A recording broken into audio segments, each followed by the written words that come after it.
Halo, selamat sore teman-teman semua. Ketemu lagi dengan saya Adi Kurniawan di Blaze Channel. Hari ini tetap seperti biasa bersama Noval. Kita kepengen update sebetulnya project ini kayaknya Noval sama Norma pernah gak ya? Karena ini sudah dari awal tahun sih sebetulnya. Kondisi itu di Tangerang. Jadi project ini berbarengan dengan pembuatan rumah baru di customer Tangerang. Nah, seringkali itu kejadiannya itu seringkali ada pergeseran jadwal, ada pergeseran waktu yang tadinya harusnya selesai dalam bulan ini ternyata harus mundur karena menunggu pengerjaan yang dari arsitekturnya atau kontraktornya dulu. Nah, singkat kata ini kejadian seperti itu. Jadi sebetulnya tuh plan target kita ini 1 bulan selesai, tapi karena berhubung ada kendala waktu itu pengadaan batu estetik untuk yang dinding di area kolam itu yang untuk utamanya lantai 1, lantai 2 itu agak terlambat sehingga kitanya juga ikut akhirnya nggak bisa finishing dan running final. Nah, saya jelaskan dulu, ini saya sekali lagi klarifikasi dan tegaskan di depan teman-teman, apapun yang produk kita pakai, yang kita gunakan, baik itu dari equipment, media, mungkin unit RDF dan segala macam, itu kita sesuaikan dengan sikon kondisi dan kebutuhannya teman-teman. Jadi intinya bukan berarti kita kalau pakai merek ini berarti yang merek lainnya nggak pakai atau jelek, enggak. Sekali lagi kebutuhan case dan kondisi ini sangat berbeda. Nah, saya jelaskan dulu dari awal, saya klarifikasi dulu supaya teman-teman tahu ibaratnya kendalanya. Awal saya ditelepon oleh beliau. Kebetulan customer Tangerang ini adalah referensi dari salah satu customer senior di Blaze Koi. Dari beliau ini sudah langganan ke kita, udah ambil koi kita, dan termasuk malah senior saya. Jadi saya mulai koi ini 2010, beliau sebelum 2010 sudah mulai hobi koi, tapi beliau ini murni penghobi. Direferensilah saudaranya sedang bikin rumah mewah di Tangerang, teman-teman. Nah, singkat kata waktu saya ke sana, saya visit, intinya salah sistem. Jadi kolamnya ini, panjangnya kolam ini mengelilingi rumah itu 60 meter, Pak. Panjang banget. Panjang ya? Kamu ingat gak yang waktu itu saya dengan Santo, kita pernah mampir, tapi waktu itu hanya ngecek progres pengerjaan yang tadi, dinding dan batu estetiknya. Nggak sampai sempat ngevlog karena waktu itu belum selesai ya. Jadi panjangnya itu 60 meter, tapi kedalamannya hanya 30 cm. Jadi sebetulnya di awal fungsi kolam ini didesain oleh arsiteknya hanya untuk kolam hias, kolam estetik, bukan untuk standar koi, bukan untuk piara koi yang gede-gede dan segala macam. Makanya nanti saya akan jelaskan kelanjutannya. Nah, waktu saya ke sana pemipaannya ini sudah jadi, tapi belum di finishing. Dan kesalahan fatal adalah bottom drainnya cuma sedikit, padahal panjangnya tadi keliling ini 60 meter. Bottom drainnya kalau nggak salah waktu itu 2 atau 3. Dan di 3 ya kayaknya ya, 3, dan itu di paralel. Jadi 3 bottom drain dijadiin 1, langsung output keluar 1. Padahal standarnya bottom drain yang benar itu harusnya direct 1/1. Jangan di paralel karena nanti itu sangat mengaruhi sekali ke flow dan segala macam. Singkat kata intinya salah, saya kasih pengertian, beliau minta dihitungkan RAB, saya kasih RAB, intinya cocok. Dan waktu itu ya customernya juga memaklumin bahwa memang saat waktu kita ajuin RAB pertama ini bukan untuk piara koi yang standar, ingat ya, karena itu permintaan sekali lagi dari customer dan arsiteknya. Kolam panjangnya 60 meter, tingginya air cuma 30 cm, nanti ada batu alam yang meskipun batu alamnya nggak yang berkelok-kelok, yang flat di kanan kiri dinding, dan sekitar kolamnya ini ada batu alam juga. Nanti videonya tolong ditampilin lah prosesnya. Nah, seperti apa proses renovnya sampai tahapan yang ibaratnya pemipaan dan konstruksi dan cor baru selesai, kita saksikan dulu video berikut ini.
sudah ya teman-teman ya. Jadi ingat sekali lagi saya tekankan di awal, beliau ini, customer di Tangerang ini tidak berencana untuk piara koi yang standar. Waktu itu sempat nanya ikan tamasaba ke saya, nanya koi tapi yang kecil-kecil. Saya waktu itu ngomong, oh kalau koinya kecil-kecil masih oke lah, koi-koi lokalan atau yang mini.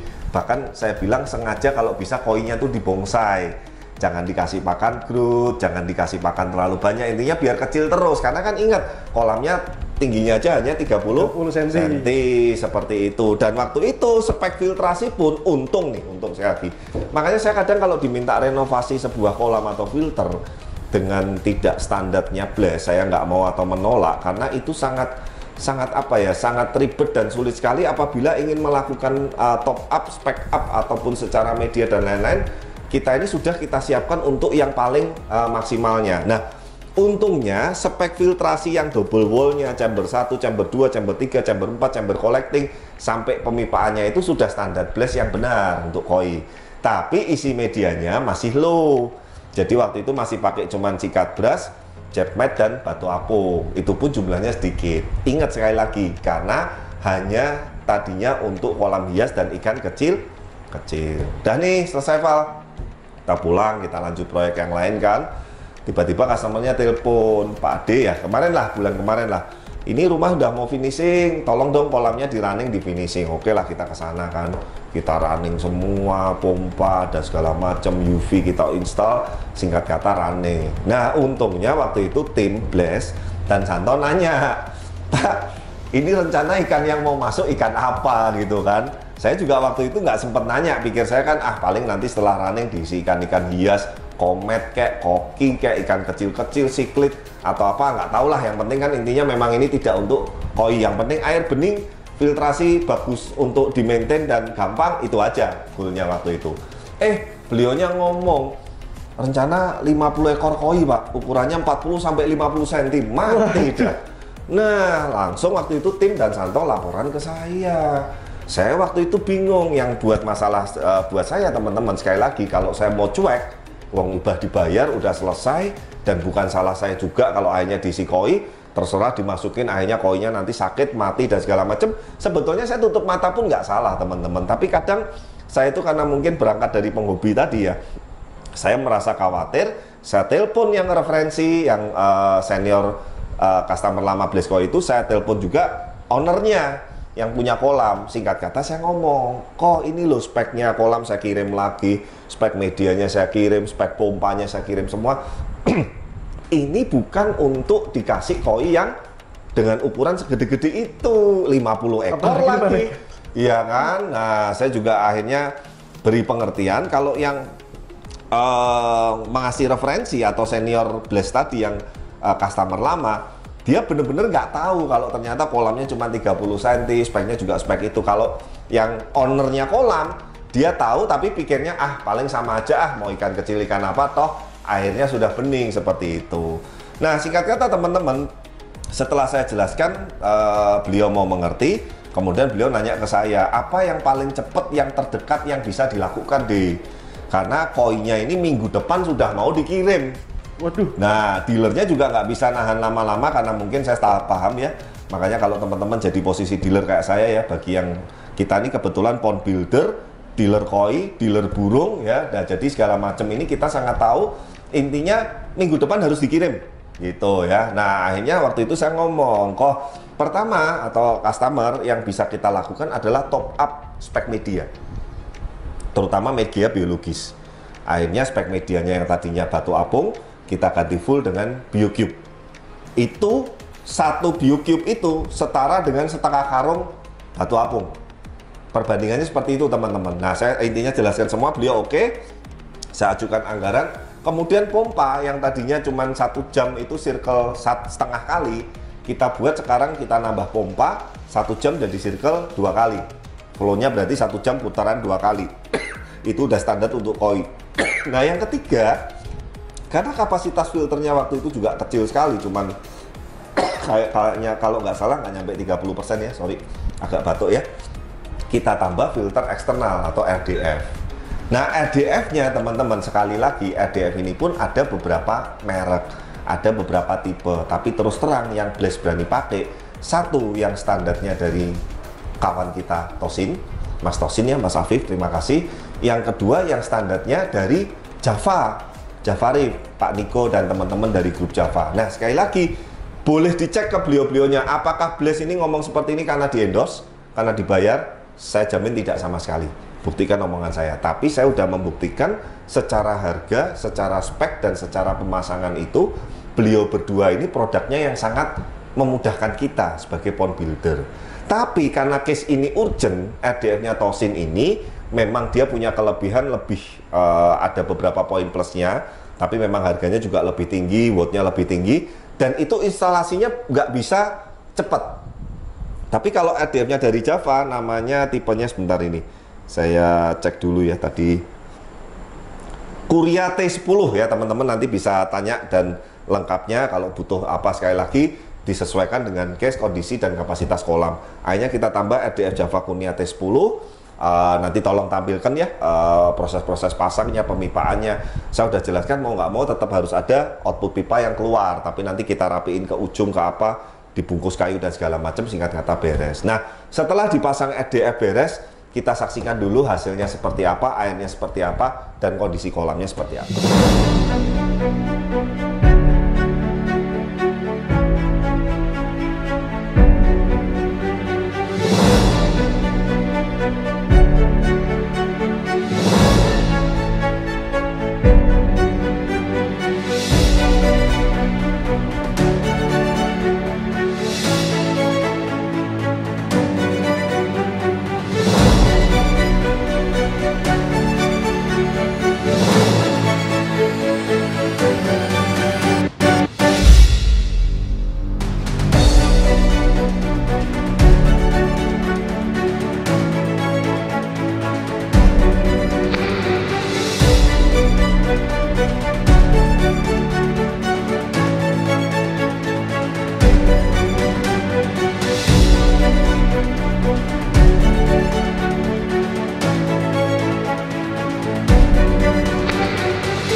Oke, nah teman-teman, nah singkat kata udah beres semua, tepat Val. Jadi setelah RDF dipasang, running lagi, sekitar 5 harian itu koinnya itu datang semua. Proses masukinya kebetulan juga kita yang bantu ya, karena memang beliau nggak ada pengalaman di koi ya. Dan itu pun 50 ekor itu saat masuk, karena sekali lagi kolamnya panjangnya 60 meter, tapi tingginya airnya hanya 30 cm. Jadi udah kelihatan langsung penuh Bang.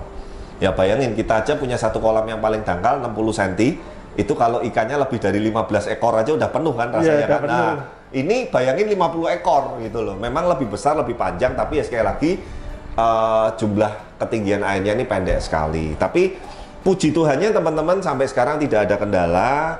Ikannya juga sudah makan, sudah feeding, tapi saya juga ngomong antara meskipun sudah pakai RDF, bisa nge-flash otomatis, buang amonia, nyuci dan lain-lainnya juga kita set dengan timer. Nanti kita kapan akan bahas mengenai RDF-nya produk dari Java ya, kita belum pernah bahas khusus ya.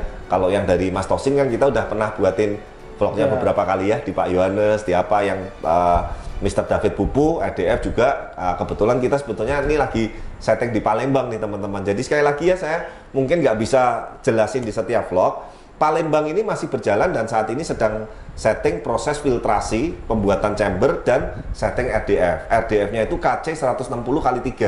Wow. Nah, gede sekali dari David Pupu. Tapi memang mohon maaf sebelumnya tidak berkenan untuk dinaikkan ke vlog YouTube. Jadi yang nanya, Pak Palembang gimana? Yang gedenya selapangan bola gimana? Ya masih berlanjut, tapi memang tidak diizinkan untuk di vlog. Tapi kalau teman-teman yang ada di grup WA, kadang saya spill lah, ini loh sekarang udah finishing chamber, ini loh kemarin masuk air hujan sekian, kondisinya sekian ya, yang di grup WA aja yang mungkin sedikit-sedikit tahu. Nah kebetulan ini tim dan Santo juga ada di Palembang, nanti pulang dari Palembang baru dengan saya ke Bali. Tapi intinya teman-teman, kita pasti akan memberikan untuk sebuah kolam di kondisi customer yang berbeda-beda ini, kita sesuaikan dengan case-nya, dengan kondisinya, dengan kebutuhannya. Sekali lagi saya bikin vlog ini tujuannya hanya untuk mengedukasi dan sharing. Pesannya satu teman-teman, kalau memang niat bikin kolam dan memang dananya ada, mendingan speknya itu dimaksimalin dulu. Masalah ikannya sekarang mau diisi ikan jelek, mau diisi ikan nggak koi, mau diisi ikan kropiok lah kasarannya, nggak apa-apa. Tapi yang penting spek kolam dan filtrasinya ini udah bisa untuk jangka panjang. Itu yang pertama. Yang kedua, jangan bikin kolam kedalaman di bawah 1 meter. Karena nanti kalau suatu saat tetap kepengen piara koi, cuman kedalaman setengah meter, 30 cm, itu akhirnya tuh koinya tuh jadi kayak kasihan gitu loh. Nah, yang ketiga, teman-teman, saran saya, memang kalau teman-teman ini mau pakai yang RDF, baik dari Java atau dari Mas Tosin atau dari David Pupu, dari awal itu sudah dimantepkan, sehingga harusnya letak RDF-nya yang eksternal ini bisa kita aturin yang rapi di dalam chamber, bisa kita bikinin chamber. Ingat nggak kalau yang kita setting-setting RDF di customer, di Pak Johannes, di apa namanya di Tangerang, kemudian ada juga di mana itu Brebes, Bekasi, ya kan? Itu semua kan kita taruh di dalam chamber kering, sehingga sewaktu ditutup decking kayu nggak kelihatan ada kotaan atau ada RDF di luar. Jadi intinya poin-poinnya seperti itu. Tapi puji Tuhannya singkat kata aman. Cuman customer ini masih agak gatel. Kemarin sempat WA saya, kalau ini mau saya dalemin jadi 1 meter, kira-kira butuh waktu berapa lama sama RAB-nya berapa? Waduh, kamu tahu nggak kalau dalemin 1 meter itu yang lebih repot lagi apa? Mindahin koinnya lagi kan? Ini padahal sudah mulai mapan, sudah mulai makan, koinnya juga 50 ekor gede-gede, import semua ya, ingat saya ya. Itu sekali lagi tidak mudah teman-teman. Makanya maaf sekali, kadang saya diminta renov-renov yang memang saya lihat ini resiko dan antara benefitnya ini tidak sebanding, mendingan saya ngomong di depan, saya skip atau apa, bukan kita nggak mau bantu, tapi ya intinya kita akan berusaha sampaikan supaya intinya itu memikirkan untuk ikan-ikan koi customer maupun untuk customer itu sendiri ya. Semoga melalui video ini bisa diambil hikmah positifnya teman-teman. Sekali lagi semua tadi yang saya sharing dan berbagi, termasuk tadi dengan Noval supaya bisa belajar juga. Ini salah satu tipe RDF yang baru dari Java Reef. Semoga bisa bermanfaat dan sekali lagi dukung terus channel kami, like, comment, subscribe, dan sampai ketemu di video-video berikutnya. Bye-bye.